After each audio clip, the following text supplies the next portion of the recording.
राजस्थान क्षेत्रफल की दृष्टि से हमारे देश का सबसे बड़ा राज्य है और ये सबसे बड़ा राज्य 1 नवंबर 2000 को बना, जब मध्य प्रदेश से छत्तीसगढ़ का गठन हुआ।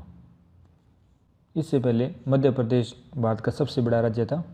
राजस्थान का कुल क्षेत्रफल 3,42,239 वर्ग किलोमीटर है, जो कि भारत के क्षेत्रफल का 10.41% है। और अगर क्षेत्रफल की दृष्टि से राजस्थान की तुलना विश्व के देशों से की जाए तो राजस्थान श्रीलंका से 5 गुना, चेकोस्लोवाकिया से 3 गुना, इजराइल से 17 गुना और इंग्लैंड से 2 गुने से भी बड़ा है। और जापान की तुलना में राजस्थान कुछ ही छोटा है। तो आज हम बात करेंगे राजस्थान के सामान्य परिचय की और जानेंगे राजस्थान की स्थिति और विस्तार के बारे में। तो चलिए शुरू करते हैं।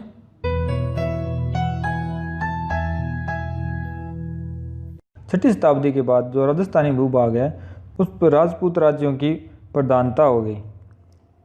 राजपूत राज्यों की प्रधानता के कारण इसे राजपूताना कहा जाने लगा। वाल्मीकि ने राजस्थान प्रदेश को मुल्कांतर कहा है। राजस्थान शब्द का जो प्राचीनतम उपयोग है राजस्थानादित्य विक्रम संवत 682 में उत्कीर्ण हुए वसंतगढ़ के शिलालेख में मिलता है। इसके बाद मुहैणोत नैणसी की ख्यात राज रूपक में राजस्थान शब्द का प्रयोग हुआ है, पर यह राजस्थान शब्द का प्रयोग राजस्थान के इस भूभाग के लिए नहीं हुआ है। राजस्थान के इस भूभाग के लिए सन 1800 में जॉर्ज थॉमस ने राजपूताना की संज्ञा दी। इस बात का उल्लेख विलियम फ्रैंकलिन की पुस्तक मिलिट्री मेमोरी में मिलता है। इसके बाद कर्नल जेम्स टोड ने राज्य को राजस्थान कहा, क्योंकि स्थानीय बोलचाल की भाषा में जो राजाओं का निवास होता है उस प्रांत को राजस्थान कहते हैं। इसके बाद 19वीं सदी में कर्नल जेम्स टोड ने अपनी पुस्तक एनालस एंड एंटिक्विटीज ऑफ राजस्थान में राजस्थान शब्द का प्रयोग किया। इस पुस्तक का दूसरा नाम central and western Rajput state of India है।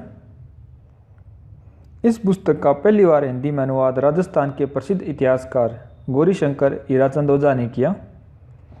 इसे हिंदी में प्राचीन राजस्थान का विश्लेषण कहते हैं।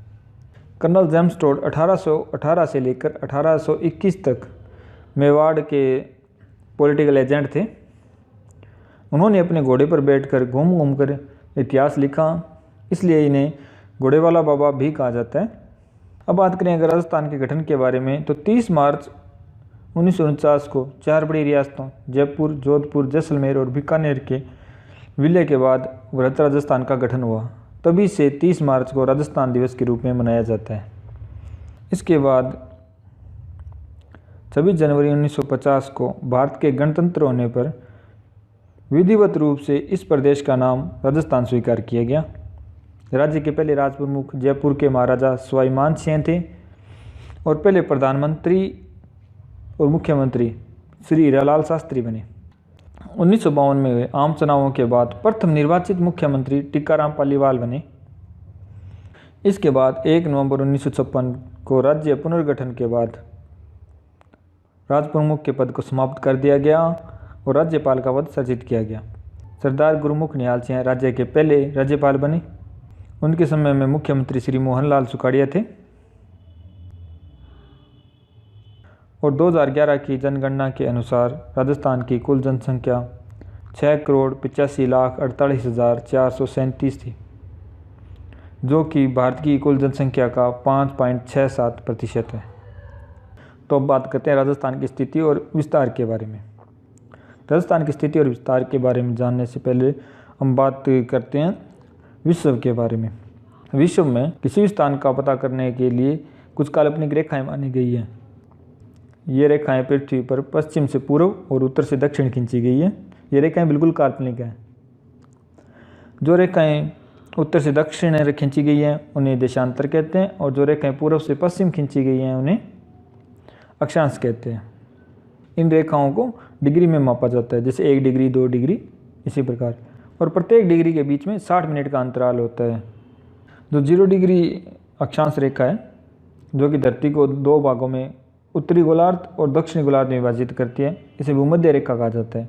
और भूमध्य रेखा के सापेक्ष भारत है वो उत्तरी गोलार्ध में आता है। और जैसे जैसे हम भूमध्य रेखा से ऊपर बढ़ते हैं या नीचे जाते हैं, डिग्री का मान बढ़ता जाता है, जैसे 1 डिग्री, 2 डिग्री, इस प्रकार से। अगर हम भारत की स्थिति की बात करें तो भारत का जो निचला दक्षिण बिंदु है वो 6 डिग्री 45 मिनट उत्तरी अक्षांश पर स्थित है, जिसे कि इंदिरा पॉइंट कहा जाता है, जो अंडमान निकोबार द्वीप समूह में स्थित है।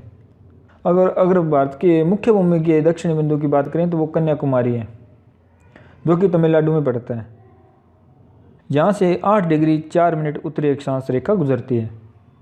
अगर बात करें राजस्थान की, तो राजस्थान का जो दक्षिणतम बिंदु है वो बांसवाड़ा जिले की कुशलगढ़ तहसील का बोरकुंड गांव है, जो कि 23 डिग्री 3 मिनट उत्तरी अक्षांश पर स्थित है। इससे थोड़ा ही ऊपर 23.5 डिग्री उत्तरी अक्षांश की रेखा गुजरती है, जिसे कि कर्क रेखा कहा जाता है, जो बांसवाड़ा की कुशलगढ़ तहसील से गुजरती है। और तो क्या आप बता सकते हैं कि जो कर्क रेखा है वो राजस्थान के अलावा भारत के और किन राज्यों से होकर गुजरती है? इस कर्क रेखा के ही समान जो दक्षिणी गोलार्ध है उसमें भी एक 23.5 डिग्री दक्षिणी एक अक्षांश की रेखा है, जिसे कि मकर रेखा कहा जाता है। कर्क रेखा बांसवाड़ा जिले की कुशलगढ़ तहसील से होकर गुजरती है। तो बांसवाड़ा जिले में सूर्य की किरणें सर्वाधिक सीधी पड़ेंगी, जबकि गंगानगर जिला कर्क रेखा से सर्वाधिक दूरी पर है, तो वहाँ पे सूर्य की किरणें वो सर्वाधिक तिरछी होंगी। अगर राजस्थान के सबसे उत्तरी बिंदु की बात करें तो वो श्री गंगानगर जो ज़िला है उसकी गंगानगर तहसील का कोणा गांव है। वहाँ से 30 डिग्री 12 मिनट उत्तरी अक्षांश की रेखा गुजरती है, और दोनों अक्षांशों के बीच का जो अंतराल है वो 7 डिग्री 9 मिनट का है। और इन दोनों बिंदुओं के बीच की जो दूरी है यानी राजस्थान की लंबाई है वो 826 किलोमीटर है। और अगर सीधी सीधी बात करें तो उत्तर में कोणा गांव से लेकर दक्षिण में बोरकुंड गांव तक की जो मध्य की दूरी है वो 826 किलोमीटर है। इसी प्रकार अगर हम भारत के सबसे ऊपरी पॉइंट्स की बात करें तो वहाँ से 37 डिग्री 6 मिनट उत्तरी अक्षांश की रेखा गुजरती है, लेकिन वो बिंदु पाक अधिकृत कश्मीर में है। इसी प्रकार अब हम बात करते हैं देशांतर रेखाओं के बारे में। जो 0 डिग्री देशांतर रेखा है वो लंदन की जो ग्रीनविच वेधशाला है वहाँ से होकर गुजरती है, इसलिए इसे ग्रीनविच रेखा भी कहा जाता है। ग्रीनविच रेखा है ये धरती को पूर्व और पश्चिम 2 भागों में बांटती है, इसलिए जो देशांतर मान होते हैं उनको पूर्वी देशांतर और पश्चिमी देशांतर कहा जाता है। और ग्रीनविच रेखा के सापेक्ष भारत पूर्वी गोलार्ध में स्थित है। भूमध्य रेखा और ग्रीनविच रेखा दोनों के सापेक्ष बात करें तो भारत उत्तरी पूर्वी गोलार्ध में स्थित है। अब जैसे जैसे ग्रीनविच रेखा से हम पूर्व की ओर बढ़ते हैं, इन देशांतर रेखाओं का मान बढ़ता जाता है। और जो भारत के पश्चिम जो बिंदु है वहाँ से 68 डिग्री 7 मिनट जो पूर्वी देशांतर रेखा है वो गुजरती है, जो कि गुजरात के गौरमाता नामक स्थान से गुजरती है। और अगर राजस्थान के पश्चिमी बिंदु की बात करें तो वो जैसलमेर जिले की सम तहसील का कटरा गांव है, जहाँ से 69 डिग्री 30 मिनट पूर्वी देशांतर रेखा गुजरती है। और राजस्थान की अगर पूर्वी बिंदु की बात करें तो वो धौलपुर जिले की राजाखेड़ा तहसील का सिलाना गांव है, जहाँ से 78 डिग्री 17 मिनट पूर्वी देशांतर रेखा गुजरती है। अगर दोनों देशांतर रेखाओं के बीच के अंतराल की बात करें तो 8 डिग्री 47 मिनट है। और अगर दोनों के बीच की दूरी की बात करें तो वो 869 किलोमीटर है। अगर सीधे सीधे कहें तो पूर्व में धौलपुर के सिलाना गांव से लेकर पश्चिम में जैसलमेर के कटरा गांव तक की दूरी 869 किलोमीटर है। और राजस्थान की लंबाई और चौड़ाई की अगर बात करें तो इनमें अंतर 43 किलोमीटर का है।